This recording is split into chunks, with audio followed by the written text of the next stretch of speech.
ಆಂಧ್ರ ಪ್ರದೇಶ ಭಾಗದಲ್ಲಿ ಭಾಳ ಇನ್ಫೇಮಸ್ ಒಂದು ಸ್ಟುವರ್ಟ್ ಪುರಂ ಗ್ಯಾಂಗ್ ಅಂತಿದೆ. ಆ ಗ್ಯಾಂಗ್ ಜೊತೆ ಕೂಡ ಒಂದು ಅಸೋಸಿಯೇಷನ್ ಇರುವಂಥದ್ದು. ಮತ್ತು ಆ ಸ್ಥಳೀಯವಾಗಿ ಯಾರು ಈ ಥರ ಡೆಕಾಯ್ಟಿ ಅಫೆನ್ಸಸ್ ಮಾಡ್ತಾರೆ, ಆ ಅಫೆನ್ಸ್ಗಳನ್ನ ತುಂಬ ಬ್ರೂಟಲಾಗಿ ಮಾಡುವಂಥ ಗ್ಯಾಂಗ್ ಮೆಂಬರ್ ಕೂಡ ಇವನಾಗಿದ್ದಾನೆ ಅನ್ನೋಂಥದ್ದು ನಮಗೆ ವಿಚಾರಣೆಯಲ್ಲಿ ತಿಳಿದು ಬಂದಿದೆ.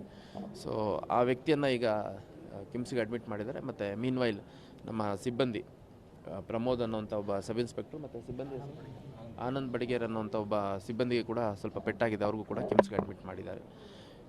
ಈ ಪ್ರಕರಣದಲ್ಲಿ ಮತ್ತು ಈ ಹಿಂದಿನ ವಿದ್ಯಾಗಿರಿ ಪ್ರಕರಣದಲ್ಲೂ ಕೂಡ ಇನ್ನು ಬೇರೆ ಆರೋಪಿಗಳು ಯಾರಿದ್ದಾರೆ ಅವ್ರಗಳ ಬಗ್ಗೆ ಕೂಡ ವಿಚಾರಣೆ ಮಾಡಲಾಗಿದೆ. ಸಾಕಷ್ಟು ಡೀಟೇಲ್ಸ್ ಸಿಕ್ಕಿದೆ, ಆದಷ್ಟು ಬೇಗ ಅವ್ರನ್ನೂ ಕೂಡ ಅರೆಸ್ಟ್ ಮಾಡಲಾಗಿದೆ. ಮೂಲತಃ ಕರ್ನೂಲ್ ಜಿಲ್ಲೆಯವನು, ಆಂಧ್ರ ಪ್ರದೇಶ ಕರ್ನೂಲ್ ಜಿಲ್ಲೆಯವನು. ಇವರಿಗೆ ಮೂಲ ಅನ್ನುವಂಥದ್ದು ಏನಿಲ್ಲ.